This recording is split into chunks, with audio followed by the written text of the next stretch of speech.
नमस्कार नमस्कार नमस्कार. स्पोर्ट्स कट्ट्यावरच्या गप्पांच्या अजून एका विशेष भागात तुम्हा सगळ्यांचं मी अमोल कराडकर, द हिंदूचा क्रीडा पत्रकार, पुन्हा एकदा स्वागत करतो. आज माझ्याबरोबर आहे स्पोर्ट्स कट्ट्यावर दुसऱ्यांदा मुंबईचा माजी ऑलराऊंडर विल्किन मोठा. विल्किन, पुन्हा एकदा स्वागत आहे. थँक्यू. विल्किनने आपल्याला मागच्या वेळेस IPL उवाच्यामध्ये गप्पा मारल्या तेव्हा प्रॉमिस केलं होतं की तो आपल्याशी रणजी ट्रॉफीतल्या त्याच्या आठवणींबद्दलही गप्पा मारणार आहे. आणि त्याच्यामुळे हा एपिसोड आपण विशेषतः माझा संस्मरणीय रणजी ट्रॉफी हंगाम, ज्याला आजकाल मराठीमध्ये तुम्ही सगळेजण माझा मेमोरेबल रणजी सीझन म्हणता, त्या विषयावर आपण आज फोकस करणार आहोत. तो सीझन अर्थात विल्किनचा मागच्या भागात त्याची जी आठवण करून दिली, त्याची जी ओळख करून दिली, त्या ओळखीबद्दलच असणारे विशेषतः. कारण 2006-07चा सीझन प्रवीण आमऱ्यांच्या गप्पांमध्ये तुम्ही ऐकला असेल, रमेश पवार यांच्याशी मारलेल्या गप्पांमध्ये तुम्ही पाहिला असेल, अमोल मुजुमदार, निलेश कुलकर्णींशी आपण या विषयावर गप्पा मारल्यात. विनायक सामंत, जो विनायक पावला ही हेडलाईन त्या इनिंग्समुळे फेमस झाली, त्या सगळ्यांनी या आठवणी सांगितल्या आहेत. त्याच हंगामात विल्किन मोठाचा एक खूप महत्त्वाचा वाटा होता, विशेषतः त्या सेमीफायनलमध्ये.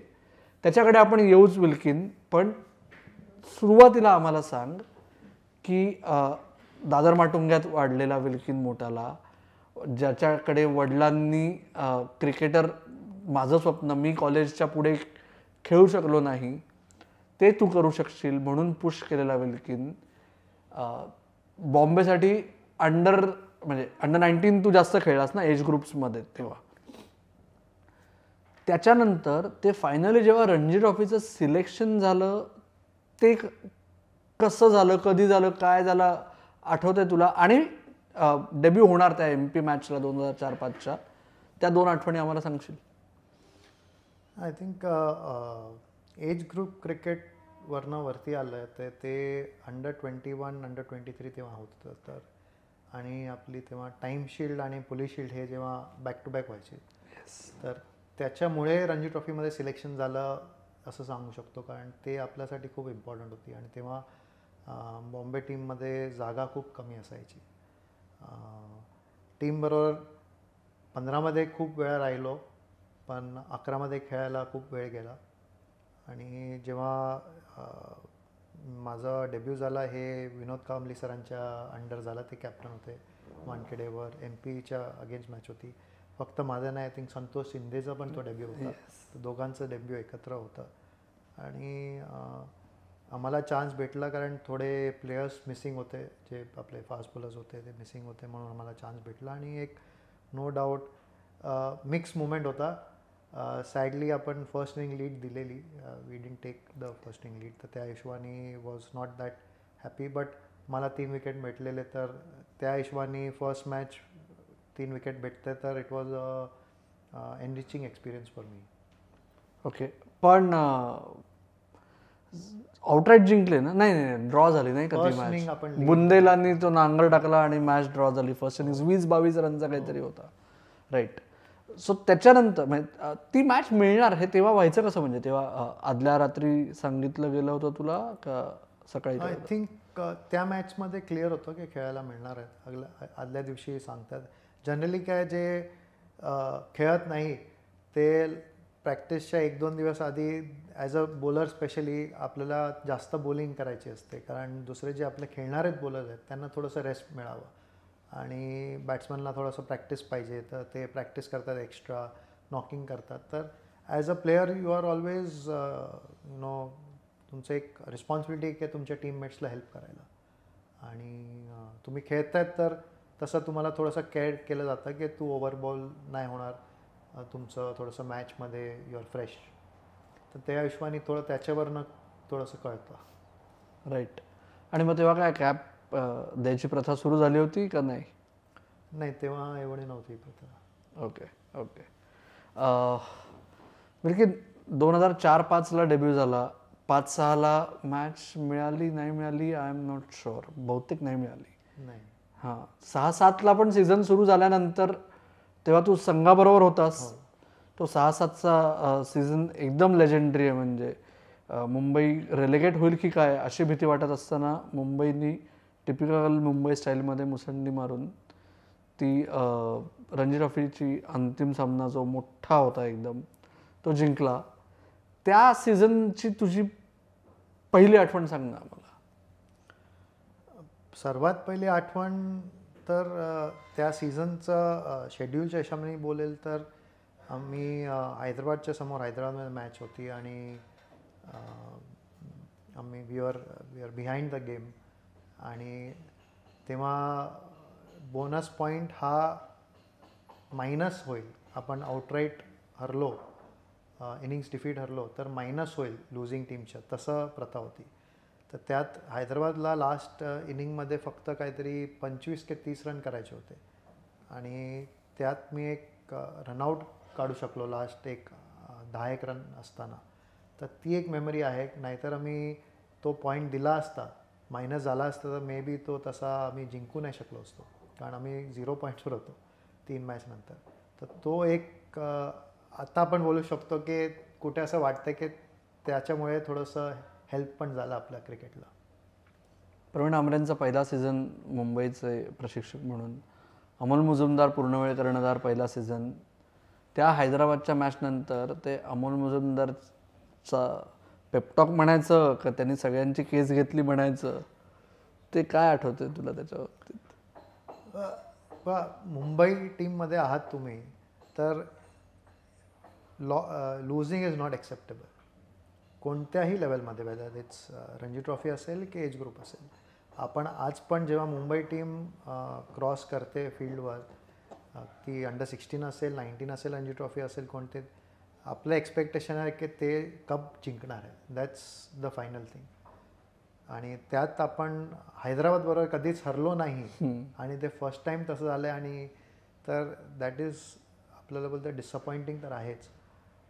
पण त्यात पण ते आपण बोलतो की चांगलं की थोडंसं आपल्याला हर्ट होतं आहे म्हणून आपण ते बोलतो आहे, कारण आतनं आपल्याला हर्ट होतं आहे की आपण चांगली टीम असून परफॉर्म नाही करू शकलो, त्यामुळे ते निघतं तसं.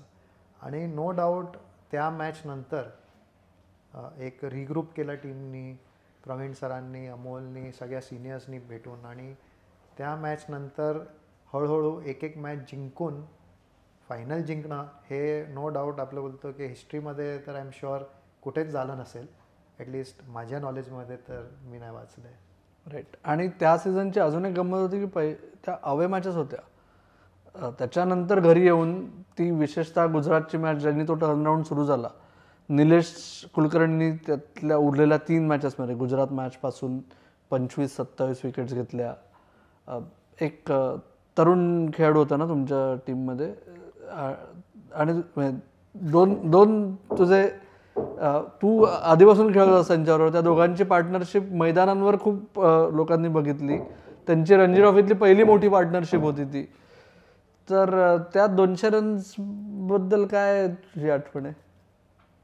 आता काय सांगायचं, त्याने इंडियासाठी पण 200 वगैरे केलेत. तर तुम्ही ज्यांचं बोलतात ते रोहित शर्मा, आणि ती गुजरातबरोबर असं म्हणू शकतो की रोहित शर्मांनी गुजरात अगेन्स्ट जेवढे रन्स केलेत ना, तर गुजरातवाले बोलतात की आता रोहित शर्मा आले तर तसंच ते लोक हाफ डाऊन होतात. त्यांनी रणजी ट्रॉफी बोला, वन डे बोला, T20 बोला, त्यांनी गुजरात समोर तर खूपच रन केलेत. आणि we all know such a great player that he became later on, and today is just given retirement. So त्याच्याबरोबर ड्रेसिंग रूम शेअर करणं, आणि त्याने त्याचं म्हणजे बॅटिंग तो करायचं तर खूप इझी वाटायचं सगळ्यांना बाहेरनं, आणि तो तेवढा तसा प्लेअर होता की use to make the pitch look very easy. आरामात रन करायचा, आणि त्याची प्रेझेन्स आणि innings help the team also to progress fast. रमेशने तेव्हा रमेश म्हणायचा की तेव्हा आम्हाला असं जाणवलं, रमेशने हे सांगितलं आपल्याला स्पोर्ट्स कंट्रोल गप्पांमध्येच, की तेव्हा असं जाणवलं की अरे तो थोडंसं ती गॅप वाढतीये का, आपण सगळेजण एज ग्रुप्स वेगळे होते, तू तसा मधल्या कॅटेगरीतला होतास, राईट? सो तो म्हणला तर आम्ही एकदा कॉन्शियसली प्रयत्न केला की या सगळ्या मुलांना म्हणलं चला जेवू एकत्र, आणि आम्हाला भीती वाटली की आय थिंक ती धर्मशाळावाली मॅच म्हणला होता तो. तेव्हा तो म्हणला होता की एवढं सगळं जेवण, म्हणजे रमेश म्हणला माझ्या स्टँडर्डनी एवढं सगळं जेवण, असं वाटलं मला.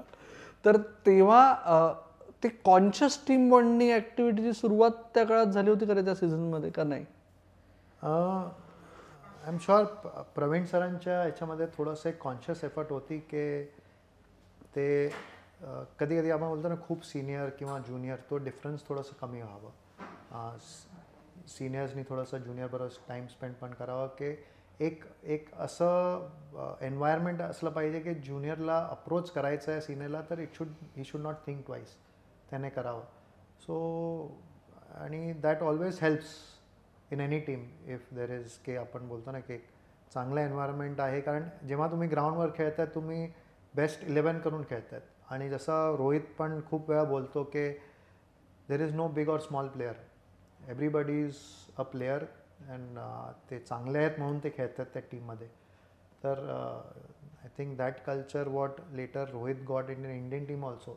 तो बोलतो की जेव्हा तो कॅप्टन होता त्याने कॉन्शियस ते एक एफर्ट केली होती की कोणी पण यंगस्टर असेल तर त्याला असं वाटलं नाही पाहिजे तो यंगस्टर आहे, की त्यांनी सगळ्यांना सपोर्ट केला आणि तसं एक एन्व्हायरमेंट क्रिएट करायला ट्राय केलं की everybody should be able to perform to the best. Because अगर एक कोणताही यंग प्लेअर अनकम्फर्टेबल आहे तर he might not be able to त्याच्या बेस्ट ॲबिलिटीवर परफॉर्म नाही करू शकेल कदाचित. तर त्या हिशोबाने it is always good to have a चांगला एन्व्हायरमेंट. राईट. आणि for some reason I think त्यानंतर ते 2 भिंगरी पण खेळल्या. ती गुजरात मॅच तू खेळलास जिकडे रोहितचे 200 झाले आपण आत्ता बोललो. त्याच्यानंतर तुला मॅच 11 मध्ये मिळाली डायरेक्ट सेमीफायनल. सेमीफायनलकडे येऊच, पण मध्ये तू टीम बरोबर होतास. मध्ये दोन एक मॅच होतो नंतर नव्हतो. राईट. आणि मग ते डायरेक्ट राईट. तर सो परत आल्यानंतर काय कितपत तुला स्वतःला तो मूड बदललेला कितपत हिट झाला असं की नाही.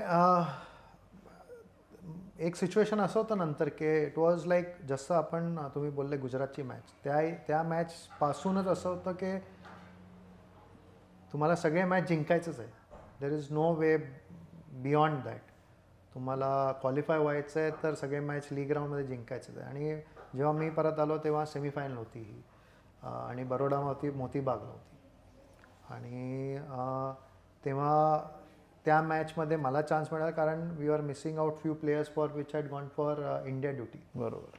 तर रमेश नव्हता, अजित नव्हता. फायनल्समध्ये नंतर सचिन सर आले, झहीर खान आला.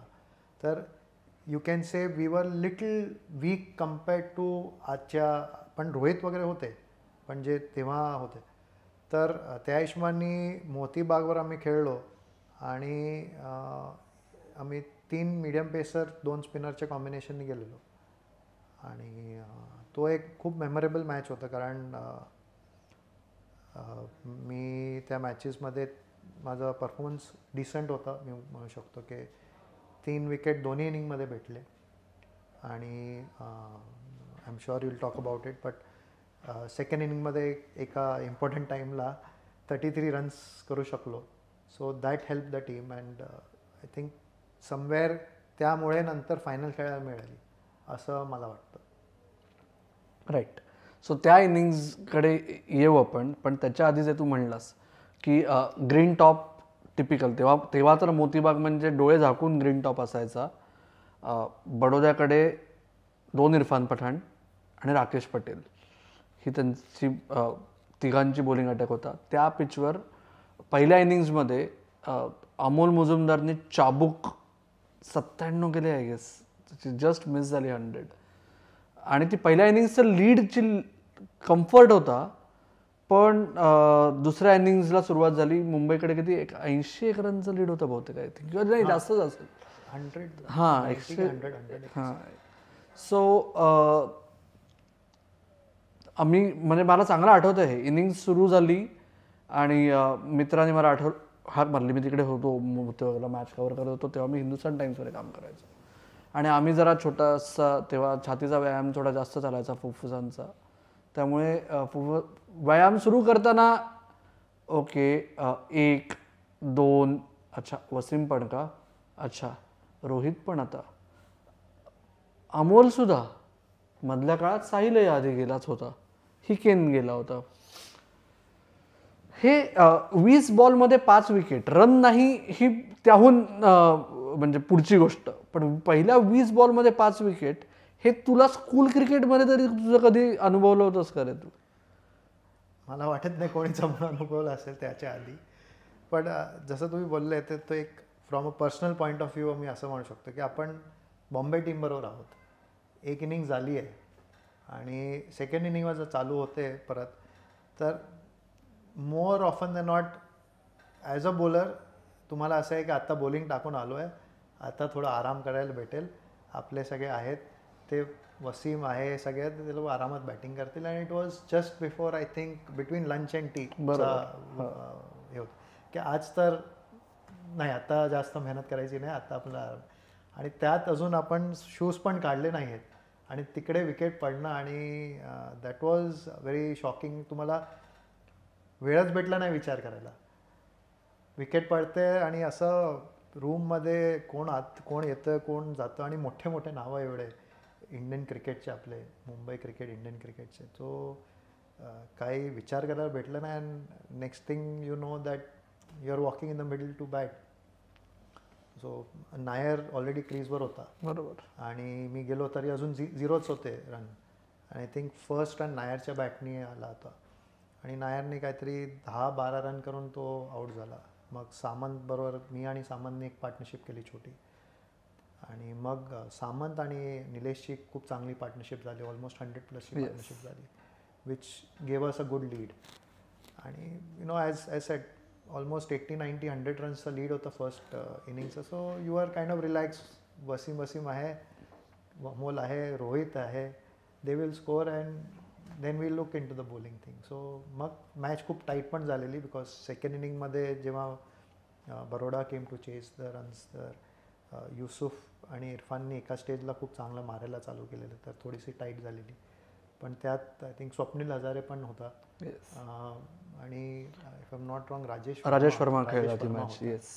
तर सगळ्यांनी चांगली बॉलिंग करून विकेट्स काढले, मी परत 3 काढले.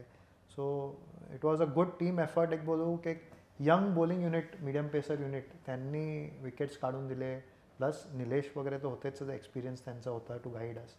So that help us a lot to have more self belief की आम्ही पण त्या याच्यामधनं काढू शकतो. सो तुझं रुटीन काय असतं? तू बॉलिंग इनिंग संपली की तू जाऊन थोडा वेळ रिलॅक्स होतोस का लगेच शॉवर घेतोस का, काय रुटीन असायचं तेव्हा? आय थिंक तेव्हा सगळीकडे शॉवर फॅसिलिटीज तर नव्हते, आणि Motibagh was a very small place, तर तिकडे आय डाऊट शॉवर फॅसिलिटी होते. बट जनरली मी बॅटिंग करायचो 7-8, sometimes I batted 6, but mostly 7-8. तर you go change, freshen up थोडंसं, you know hydrate yourself and you enjoy them batting, seeing them bat. So you are always seeing Wasim batting, Amol, how he rotates his strikes, specially to spinners, आणि मग रोहित आहे, and you know watch them bat is a pleasure. So you are always watching the game. आणि Bombay dressing रूममध्ये तर you R, असं नाही आहे की एक पण लूज मुवमेंट आहे. You are always suppose to be together and you know cheer your team, and anyway that should be. आणि तू आज जाताना आय एम शुअर त्या ड्रेसिंग रूममध्ये थोडंसं पॅनिक बटन प्रेस केलं गेलं होतं. विकेट जात आहेत ती एक गोष्ट होतीच, प्लस मॅनेजर तुमचे नितीन दलाल एकदम क्रिकेटचे किडे, त्यांना छाती दुखायला लागलं आणि त्याच्यामुळे डॉक्टरला बोलवणं. तर तू आज जाताना तुझं आणि अभिषेकचं काय बोलणं झालं? म्हणजे तू त्या सगळ्या गोष्टी आठवते? आय थिंक तुम्ही जे म्हणाले, येस, नितीन दलाल सर ॲव्हिड फॉलोअर ऑफ क्रिकेट, आणि ते खूप यायचे टीमबरोबर ॲज अ मॅनेजर, आणि ते एकदम म्हणजे तिकडचा ड्रेसिंग रूम थोडा आतमध्ये आहे. It's about almost 40 yards from the boundary line, आणि त्याला डायरेक्ट व्ह्यू नाही आहे ग्राउंडला थोडंसं. तर तेव्हा जेव्हा स्टार्टिंगमध्ये विकेट्स घ्यायला लागले, ते एकदम वरती खाली व्हायला, बाहेर यायची विकेट गेली आतमध्ये. तर वसीमनी मग त्यांच्याबरोबर आतमध्ये एका कोपऱ्यावर बसवलं त्यांना, की आता तुम्ही मॅच बघू नका.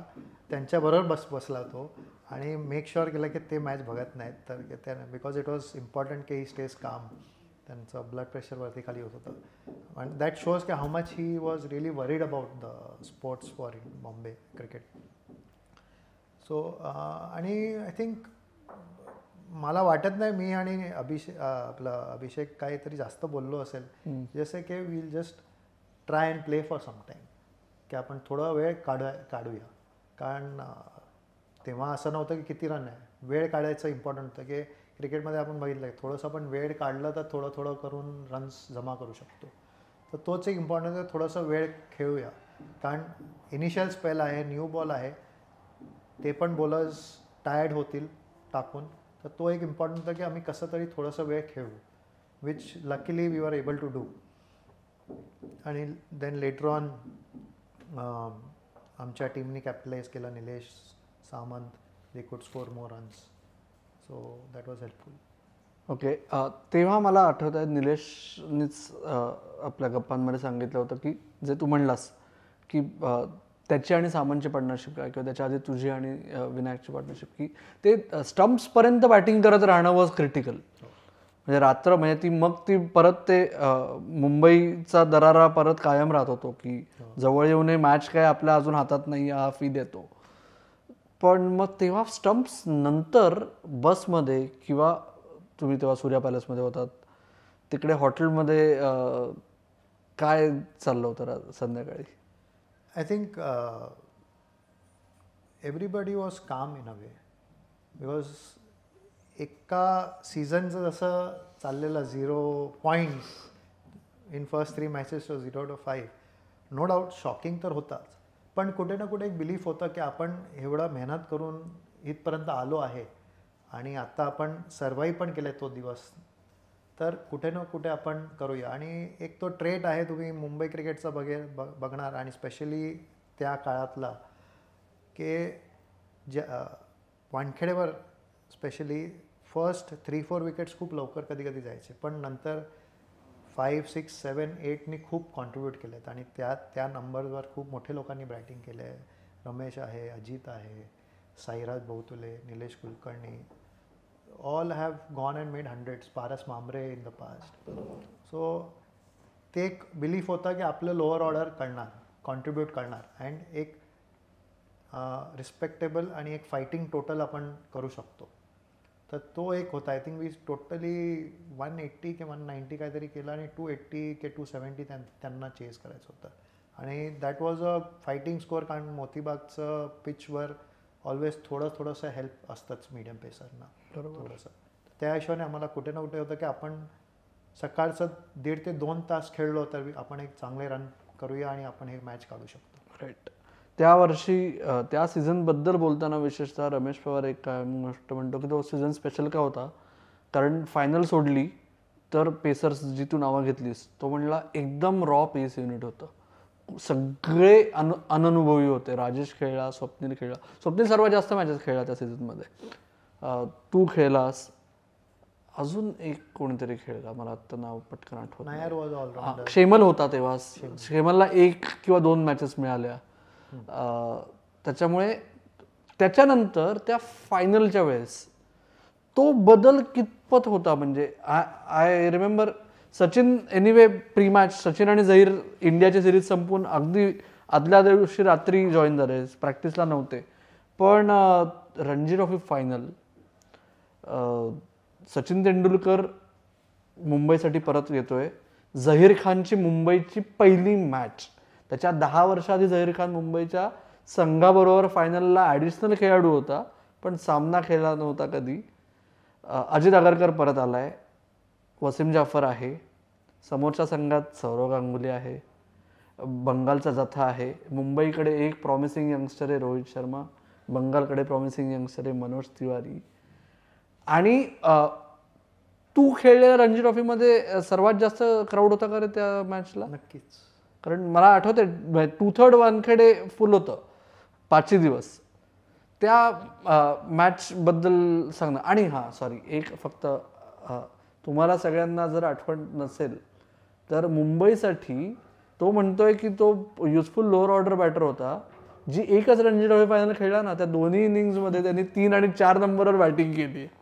मुंबईसाठी रणजी ट्रॉफी फायनलमध्ये 3 आणि 4 नंबरवर बॅटिंग केलेल्या बॅट्समनची लिस्ट बघा, म्हणजे विल्किन मोठाचं महत्त्व समजेल तुम्हाला. नाही ते तर एक युनिक सिच्युएशन होतं.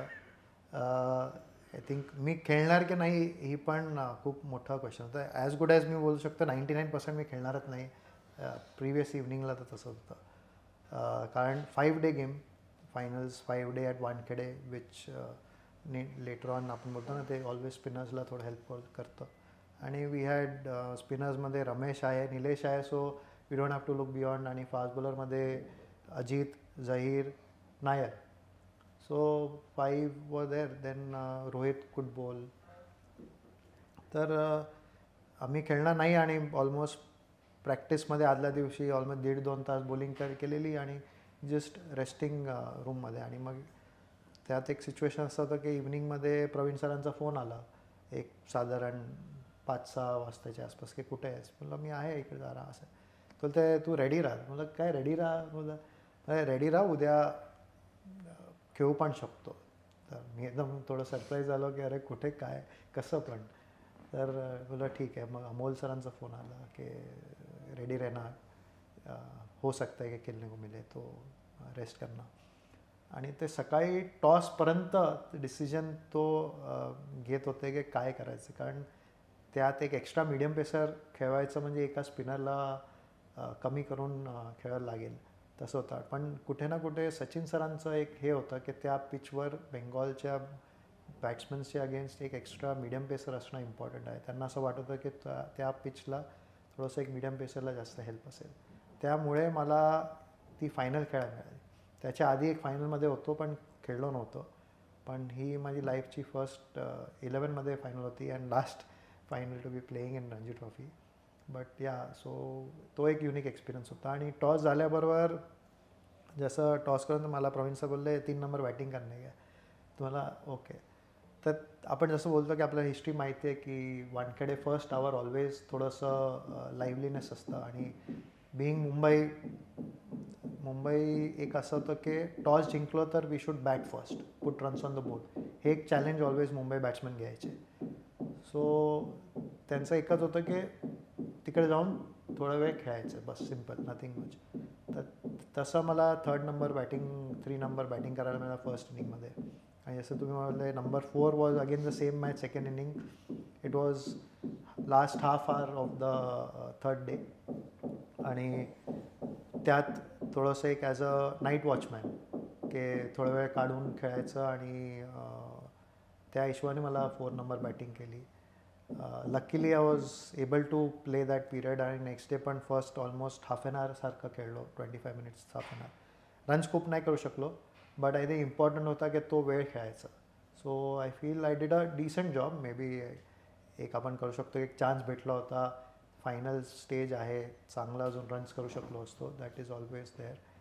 बट एक थोडंसं टाईम खेळू शकलो नाही त्यांच्यामुळे टीमला मदत झाली तसं I will take it so त्या हिशोबाने नंबर 3 आणि नंबर 4 बॅटिंग केली आहे so that was the first time नंतर त्रिपुराला no doubt I opened also but मुंबईला number 3 number 4 that was lucky बघा पुन्हा एकदा आठवण करतो मुंबईसाठी रणजी ट्रॉफी फायनलमध्ये नंबर 3 आणि नंबर 4 वर बॅटिंग केलेल्या फलंदाजांची यादी बघा त्याच्यात विल्किन मोठा आहे आणि मजेचा भाग बाजूला ठेवू त्यांनी सांगितलं तसं की त्याला पण ती ॲबिलिटी त्याच्यात होती म्हणून त्याला तेव्हा पाठवलं गेलं विल्किन मोठा याच नोटवर आपण थोडासा ब्रेक घेऊ फायनलकडे परत येऊ तुम्हाला एक सांग तू बॅट्समनचा बॉलिंग ऑलराऊंडर कसा झालास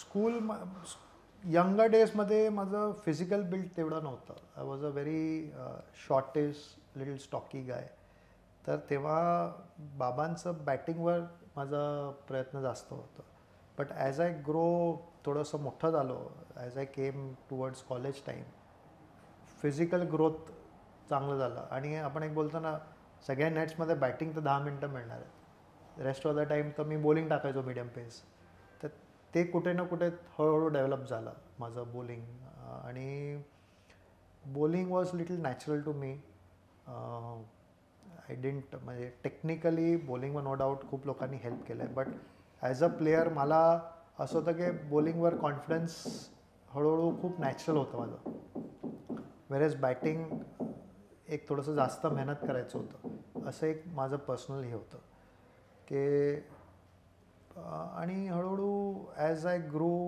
ओल्डर बॉलिंग हेल्प मी आणि आपण कोणत्याही टाटासमध्ये खेळलो CCIमध्ये खेळलो तर I to get good amount of bowling and because एक चांगलं ओव्हर्स टाकून द्यायचो आणि विकेट्स पण काढायचो रेग्युलर इंटरवल्समध्ये. तर हळूहळू फर्स्ट चेंजवरनं मग नवीन बॉल पण टाकायला लागलो. So that way my development as a allrounder became important for me. Right. Coming back to that final Wilkin, तू पहिली इनिंग्स वसीमनी एक चाबूक 100 केले. झॅकनी दाखवून दिलं की का 10 वर्षापूर्वी मुंबईने त्याला बहुतेक ते होतं सगळं ते बाहेर आलं त्या स्पेलमध्ये. त्यामुळे एक छोटासा स्पेल मिळाला 4 ओव्हर्सचा. बंगालच्या रोहित शर्माची विकेट मिळाली. त्याच्याबद्दल सांग ना आम्हाला. आय थिंक झहीरने तर एकदम सॉलिड बॉलिंग टाकून वरचे आय थिंक अजितने 1 विकेट काढलेली आणि झहीरने 3 तेव्हा काढलेले स्टार्टिंगचे 4-5 विकेटमध्ये. तर त्यांनी तर ऑलमोस्ट फर्स्ट 15 ओव्हर्समध्ये देवर ऑलमोस्ट 4 डाऊन. आणि मग मनोज तिवारीने येऊन चांगलं बॅटिंग केलं. त्यांनी ऑनस्लॉट चालू केलेलं, त्याने मारायलाच चालू केलेलं आणि I think he reach 35-40 in no time. आणि मग मला बॉलिंग दिली आणि I was lucky to get him LBW. तर ती विकेट तेव्हा मिळायला पण इम्पॉर्टंट होतं. तो ब्रेक थ्रू मिळाला आणि मग नंतर अगेन झॅक केम इन आणि अगेन टेल एंडरला त्यांनी आउट काढला नाही. ही फिनिश आय थिंक 6 विकेट्स और समथिंग इन 5 के साथ आणि Ajit got another couple. So त्या हिशोबाने थोडंसं फर्स्ट इनिंगमध्ये कमीच केलं, पण I think 1 wicket was very important that time. Okay. Second inning जे तू म्हणलास की सचिनला नाईट वॉचर म्हणून 4 नंबरवर तुला बॅटिंग पाठवली. त्याच्यानंतर त्या मॅचमध्ये तेव्हा मला असं आठवतंय की म्हणजे बाय द टाईम चौथी इनिंग सुरू झाली, match was as good as over. 500-550 run होते. येस, सौरव आणि मनोज तिवारीची अमेझिंग पार्टनरशिप झाली.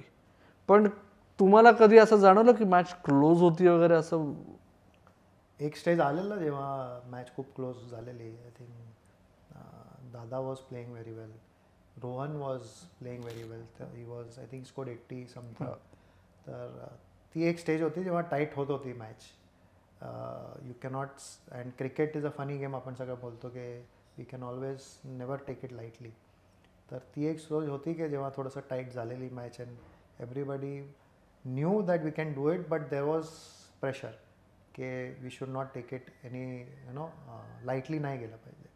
तर एक स्टेज होता जेव्हा थोडंसं सगळं माहोल पण गरम झालेलं आणि ग्राउंडवर सगळे पंपटअप पण होते की आता नाही. आणि मग luckily from there we pulled it back after Rohan got out. आणि Ajit was on fire as usual. On ground is always there. Zak bowled again, Ramesh and everybody. So luckily we could again come back. Nair I think got 1 crucial wicket in between. तर त्यामुळे we could come and win the trophy. Okay. तुझी personally त्या मॅचमधली एखादी आठवण सांग ना आम्हाला. म्हणजे जी माहिती नाही आहे, जी अशी नोटिसेबल नाही आहे किंवा डॉक्युमेंटेड नाही आहे अजून. आय थिंक 1 विकेट सेकंड इनिंगमध्ये परत. दोन्ही ओपनर्स. या सो दॅट वॉज सचिन सरांचं एक होतं की थोडं बाहेर टाकायचं आहे, आऊट काढायला जाऊ नकोस. आउटस्विंग माझा नॅचरल होता, फक्त बाहेर टाक. आणि त्यांनी 3 स्लिप लावून होते. तर त्यांचा तो ट्रस्ट की नाही तू टाक, दुसरं काय नाही, विकेट नाही मिळालं तर नो प्रॉब्लेम, तू इकडेच टाक. पण त्यांची ती गेम रिडिंग की कसं आऊट होऊ शकतो त्यांना माहिती आहे.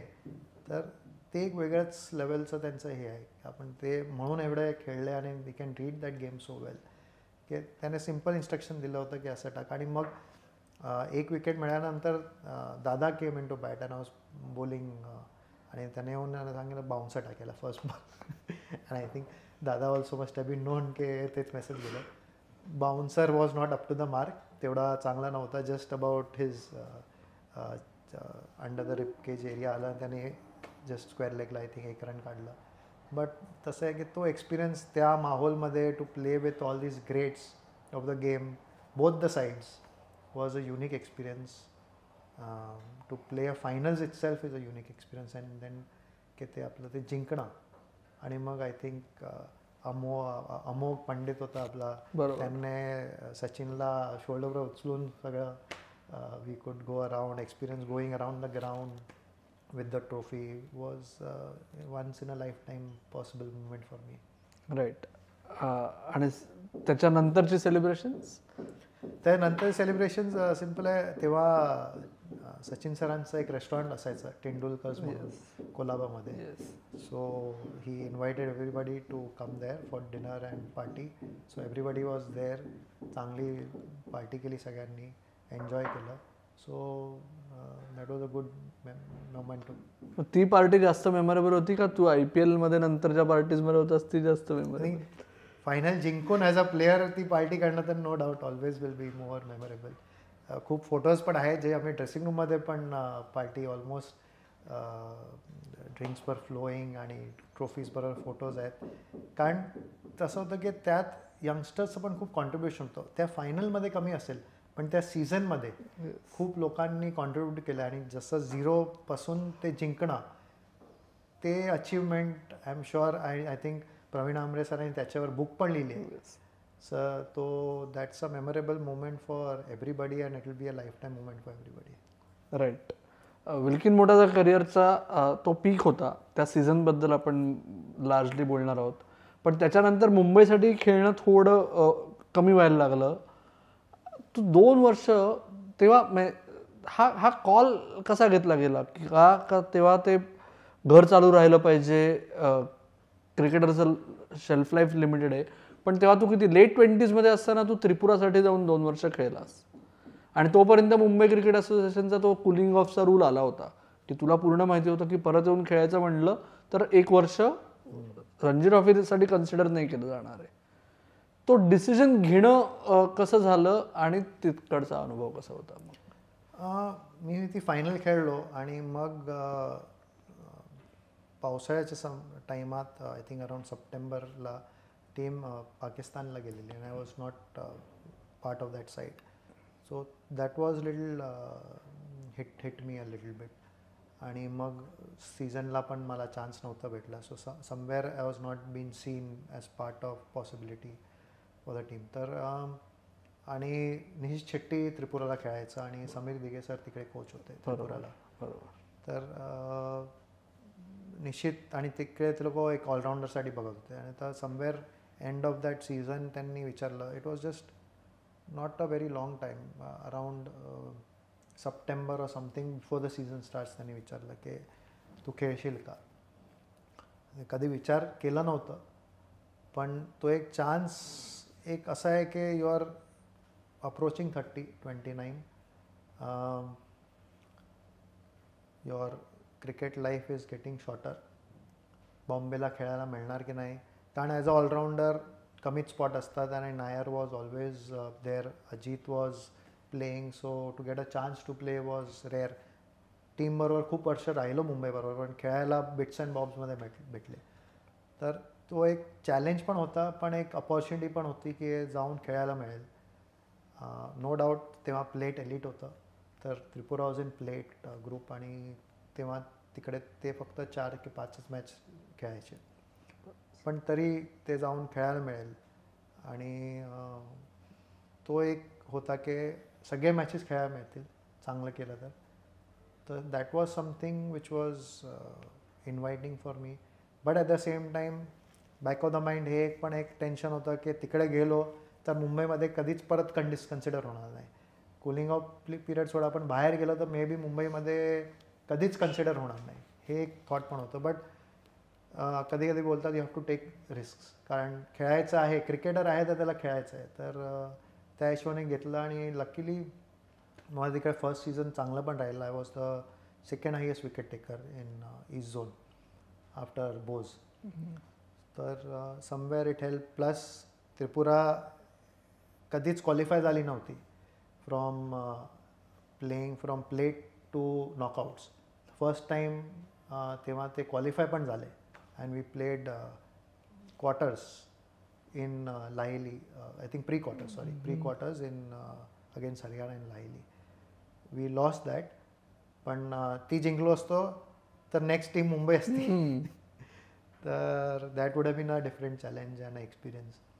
बट हो, तर एक चांगलं होतं. एक रिस्क पण आहे पण फॅमिली पण आहे, जॉब पण आहे. तिकडे जाताना जॉबवरनं पण चॅलेंजेस होतं, कारण त्रिपुरा जायचं तर I would be missing office time sheets which is very important for a company cricket.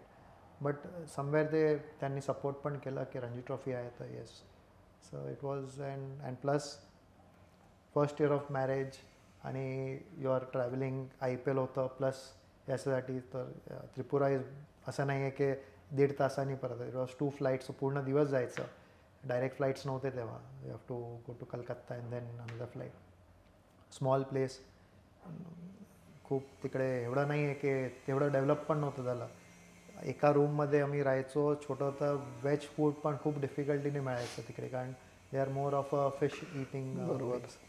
So challenges आहेत, but that's part of I think every sports person, की सगळ्यांनी त्याच्यामधनं शिकवूनच वरती आलेत सगळे, की एक चॅलेंजच आहे सगळीकडे. ट्रॅव्हलिंग आणि तिकडे 4-4:30ला अंधार होतं ऑलमोस्ट.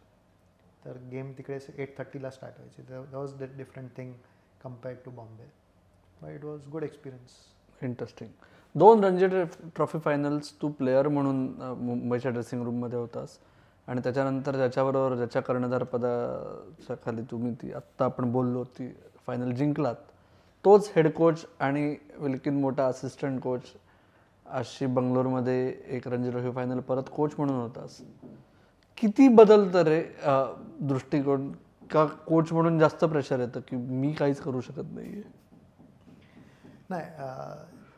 बरोबर आहे ते, की आणि हेच रमेशने खूप एक चांगलं सांगितलं आहे. कारण रमेश जेव्हा NCमध्ये होता आणि तो राहुल द्रविड बरोबर होता, की त्याने की कोच तेवढंच करू शकतो आउटसाईड द बाउंड्री लाईन. एकदा बाउंड्री लाईनच्या पुढे जेव्हा प्लेयर्स जातात, they are on their own. आपण जास्त काही करू नाही शकत. आणि ते as a coach we have to accept it also. Whatever आपण ॲज अ कोच करू शकतो, प्लॅनिंग, स्ट्रॅटेजी असेल, गायडन्स असेल, आधीच करू शकतो. Before the match starts we can only later on आपण त्यांना मोटिवेशन देऊ शकतो, किंवा जेव्हा ते येतील आतमध्ये थोडंफार आपण काहीतरी गाईड करू शकतो. पण दॅट्स एक आहे की चांगला कोच तो एक्सेप्ट करतो लवकर, की प्लेइंग डेज वेगळे आहेत, कोचिंग वेगळे आहे. स्पेशली कोचिंग आपण ॲज अ जसं खेळलो तसं नाही करू शकत. Coaching is different. You have एका प्लेयरच्या हिशोबाने करायचं कोचिंग, मॅचच्या सिच्युएशननी असं करायचं आहे. आपल्याला जेव्हा आपण लहान होतो तेव्हा आपल्याला माहीत नव्हतं की कोचिंगमध्ये केवढं काय जातं. As a coach there is so many things. केवढं गोष्ट एक कोच बघतो. एक प्लेयर्सचे videos, planning, strategy, decision making becomes खूप इम्पॉर्टंट आहे ॲज अ कोच. तर एक डिफरंट एक्सपिरियन्स आहे. प्लस रमेश बरोबर काम केलं, अमोल बरोबर काम केलं फुल सीझन. तर it was a very pleasant experience. Professional मोठे मोठे प्लेयर्स होते. पृथ्वी होता, आता शम्स खेळतो आहे तो होता. चांगले चांगले आपले सगळे प्लेयर्स होते. Jaiswal was part of the team that time. Dubey, everybody. So ते लोक सगळे मोठे क्रिकेट खेळून आलेले इंडिया प्लेयर्स होते, आणि वी आर अ कोच. तर त्यांना आपण गाईड करून त्यांना काय पाहिजे तसं आपण प्रोव्हाइड करू शकतो का, ते पण इम्पॉर्टंट आहे. कारण एका लेवलनंतर जे चांगले प्लेयर्स आहेत त्यांना माहिती आहे त्यांना काय पाहिजे. हा रोल बिकम्स त्यांना त्याच्यामध्ये त्यांना सपोर्ट करून त्यांना बेस्ट फ्रेम ऑफ माइंडमध्ये ते कसं येतात त्याच्यात. Ajinkya was the captain. So that was a big experience for us. Lovely. Wilkin, जाता जाता आपण तुझ्या IPLच्या गप्पांमध्ये सुद्धा हाच प्रश्न तुला विचारला, जो आम्ही बऱ्याच वेळा IPL उवाच्या आणि संस्मरणीय रणनीच्या हंगामातल्या गेस्टना विचारतो, की जाता जाता मला तू आत्तापर्यंत खूप आठवणी सांगितल्या आहेस, पण त्याहून पलीकडे जाऊन त्या हंगामातली तुझी एक स्पेशल आठवण आणि तुला मिळालेली सर्वात मोठी शिकवण ही तू त्या 2006-07 बद्दल काय सांगशील? शिकवण फॉर शुअर की आपण कधीच गिवअप करू शकत नाही आणि करायचं नाही. एक बिलीफ असेल तर मिरेकल्स कॅन हॅपन. जे बॉम्बे टीमबरोबर झाला त्यावर्षी, 3 matches 0 and then win finals. तर ते एक is a lesson for anyone and everyone in any walk of life. आणि दुसरं आठवण तेच आहे की 0 व्हायला मी कॉन्ट्रीब्यूट करू शकलो, आणि ते एक आपण बोलतो की ते हिस्ट्री बुक्समध्ये राहणार आणि ते चर्चेत ऑलवेज राहणार. सो एक प्राऊड मोमेंट आहे. खूप गोष्ट आपण करतो but we don't know that एक ते त्याच्यामुळे आपण हिस्ट्री क्रिएट करतो आहे. तर ते 33 रन्स एक रन्समध्ये तर छोटेच रन आहेत मुंबईसाठी तर, बट त्याचं कॉन्ट्रीब्युशन एक चांगला होता त्या मॅचच्या संदर्भात. आणि ती टीम तिकडनं फायनल जिंकली आणि मला फायनल खेळायला मिळालं. So that will be the fondest memories as a Ranji trophy player. Lovely. धन्यवाद विल्किन, तू आलास आणि आमच्याबरोबर तुझ्या रणजी ट्रॉफी प्रवासाच्या आठवणीसुद्धा उलगडून सांगितल्यास. Thank you for inviting me. It was एक खूप चांगला एक्सपिरियन्स होता and taking me back in my playing days. Thank you very much. Yes. So विल्किनला मजा आली आहे त्यांनी सांगितलंच. मला अर्थात गप्पा मारायला मजाच येते, विशेषतः मोठमोठ्या खेळाडूंबरोबर गप्पा मारायची संधी मिळते, त्यामुळे मला खूप मजा येते आली या आजसुद्धा. तुम्हाला हा एपिसोड बघताना ऐकताना काय वाटलं हे आम्हाला नक्की कमेंट बॉक्समध्ये सांगा. एपिसोड लाईक करा, शेअर करा, चॅनलला सबस्क्राईब करा. तुर्तास अमोल कराडकर आणि विल्किन मोठा तुमची रजा घेत आहेत. तुम्ही मात्र ऐकत राहा, बघत राहा आणि आमची वाट पाहत राहा. धन्यवाद. थँक्यू.